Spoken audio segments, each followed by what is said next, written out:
Most experts agree that one of the traits of contemporary secret societies is that they are no longer guided by ideology, but rather by pure and simple economics. In practice, this means that they use their influence in the corporate world to force entire countries to serve their interests. The average person is completely unaware of how national strategic decisions are taken, and whatever changes his vote may bring about happen only over the very long term, and usually prove to be merely cosmetic. If there's one secret society that has every characteristic needed to raise suspicion, it's the Bilderberg Group. Surely the most exclusive club on the planet, and perhaps the organisation that really controls the world. The Bilderberg Group is named after the Bilderberg Hotel in Oosterbeek, Holland, where it first met. Its founders were Joseph Rettinger, a Polish emigre with social democratic ideas, and Prince Bernhard of the Netherlands. The annual meetings that it has held since then have been regarded as true milestones in international politics. For the occasion, each country sends two guests, one of whom is conservative, the other liberal. According to Prince Bernhard, the group was created as an entity destined to fortify the North Atlantic Unit, to stop Soviet expansionism, and to promote cooperation and the economic development of the countries of the West. Sometimes to better understand an organisation, you need to know more about the people who work for it. There are two interesting facts that question the integrity of the founder of the Bilderberg Group. Firstly, Prince Bernhard of the Netherlands was an active member of Hitler's SS in his youth.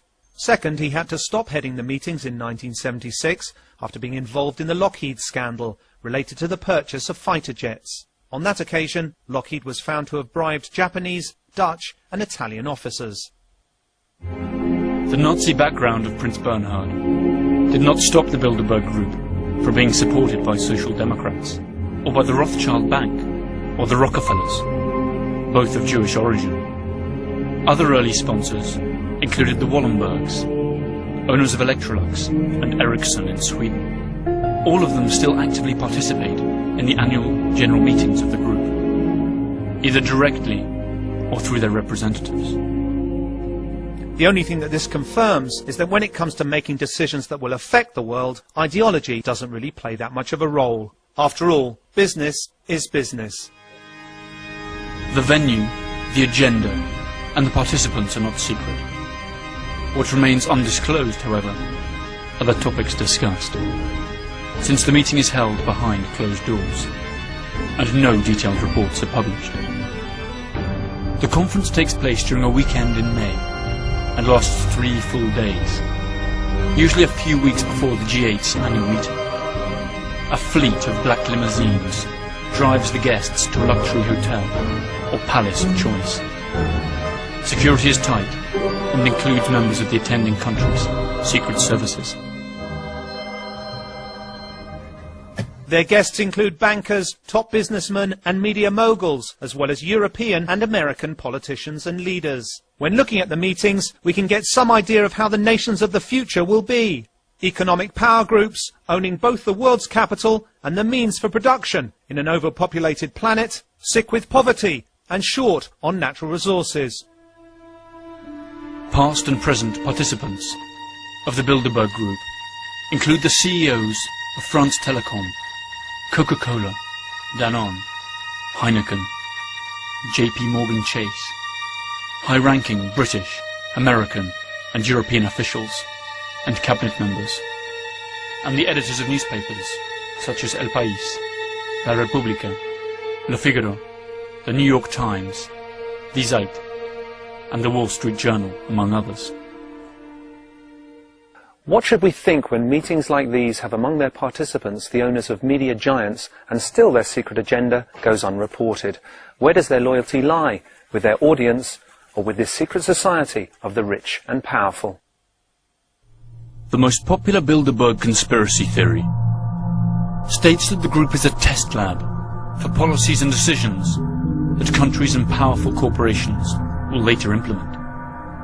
According to this theory, the guests exchanged their views on the proposals made by the most powerful countries.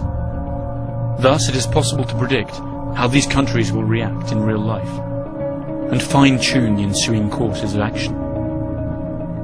In defense of the group, their most recent organizer, Viscount Etienne d'Avignon, has been clear. I don't think that we are a global ruling class, because I don't think a global ruling class exists, he said. I simply think that it's people who have influence, interested in speaking to other people who have influence. And he added, when people say, this is a secret government of the world, I say that if we were a secret government of the world, we should be bloody ashamed of ourselves. The Bilderberg agenda, according to its own press releases, is the world agenda. Whether its members can then carry it out or not is open to discussion. The items on the Bilderberg agenda vary very little from meeting to meeting. A state of the world analysis, discussions on security in the West, debates on economic and political trends in the developed countries, as well as discussions on nuclear energy and lately biotechnology. Other famous guests at the group's meetings have included Giovanni Agnelli, then president of Italy's Fiat auto giant, and Henry Kissinger. Bill Clinton, Tony Blair, and Angela Merkel attended before assuming public office, as did Kofi Annan, the former Secretary General of the UN. Annan was married to Raoul Wallenberg's niece. Wallenberg, as we stated before, is the patriarch of the powerful Swedish family that has supported the group from its very beginning. Other participants have included Henry Ford II, Georges Pompidou, Helmut Schmidt, and Baron Edmund de Rothschild, together with the father of the American atomic bomb, J. Robert Oppenheimer. More names follow: Donald Rumsfeld, Alan Greenspan, George Soros, David Rockefeller, Queen Beatrice of the Netherlands, and US Senator and former presidential candidate, John Kerry. The list, while incomplete, represents the greatest amount of economic and political power ever concentrated in one single organization. Curiously enough, there are no disloyal Bilderbergs. Nobody has broken the silence, and if they do speak out, they do so many years after attending the meetings of the group, by which time it is already too late to change events. For many, these brief statements are proof that the suspicions about the group are staggeringly true. Years after participating in a Bilderberg meeting, George McGee, former United States ambassador to Germany, said that the Treaty of Rome that created the European Common Market was born in the Bilderberg meetings. Jack Schenkman, chairman of Amalgamated Bank and also a Bilderberg member, said in 1996, the idea of a common European currency was discussed a great many years before it came about. We also discussed the possibility of the United States re-establishing diplomatic relations with China before President Nixon actually did it. One naturally wants to dismiss conspiracy theories, but it was David Rockefeller himself, a member of Skull and Bones, CFR and the Bilderberg Group, who said something that will be remembered as one of the most brutal confessions ever made. Something must replace governments, and it seems to me that private power is the adequate entity to do it.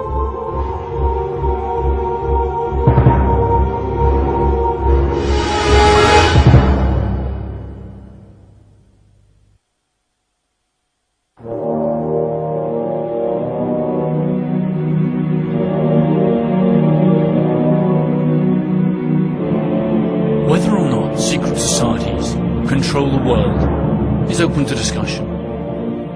What is clearly undeniable is that the most powerful people in the world are indeed accustomed to belonging to one secret society or another. Currently there are 3 societies that seem to have a monopoly on influencing global policy from behind the scenes.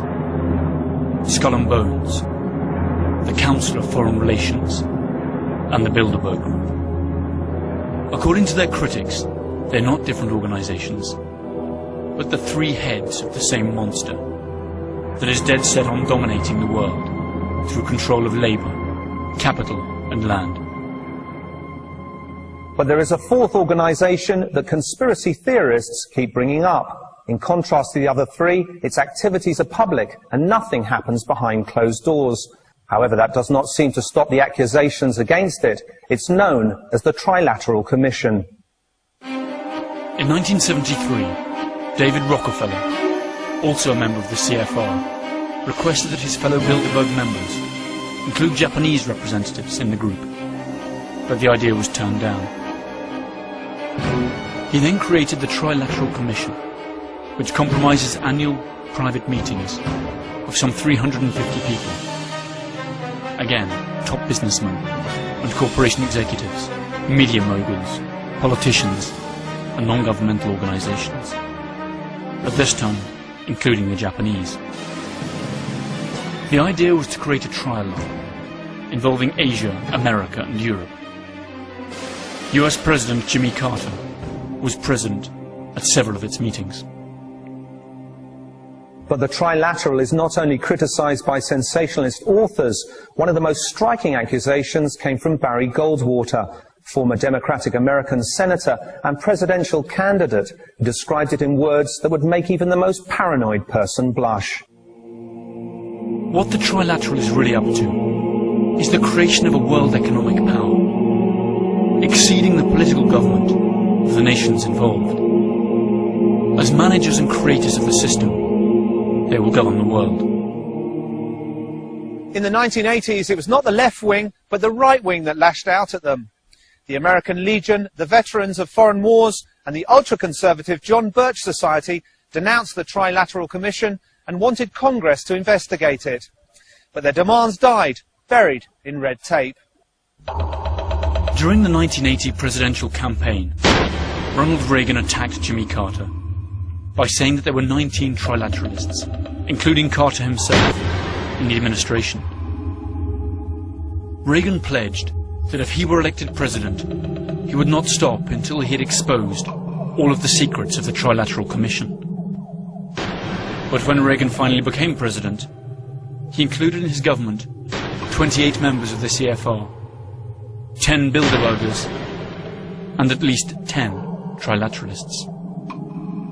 His vice president was none other than trilateralist George H. Bush. At this point, we must face one of the greatest mysteries surrounding secret societies, because the same names appear time and time again. Conservative and liberal, Democrats and Republicans, Nazi sympathizers and social democrats all seem to live under the same roof, in the pursuit of a common goal. Although they seem to have radically opposing views, in reality, they obviously share some of the same interests. The only possible explanation for this is that an establishment actually exists within the establishment. Perhaps that is what President George H. Bush was talking about when, after the Gulf War in 1991, he spoke of a new world order. What is at stake is more than one small country. It is a big idea, a new world order, where diverse nations are drawn together in common cause to achieve the universal aspirations of mankind. There are just too many coincidences to ignore, too many signs that suggest something is terribly wrong. After all, if we ourselves had that much power, money, and access to classified information, who could say we would not also use it for our own benefit?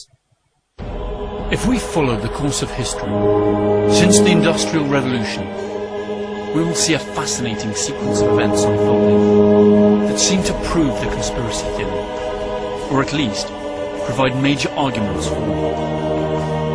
First, the ever-increasing concentration of cash and other resources in a few private hands, such as banks and gigantic multinational corporations. Corporations whose revenues are equivalent to the GDPs of entire countries, and whose mere survival demands more and more profits year after year. no matter the social cost.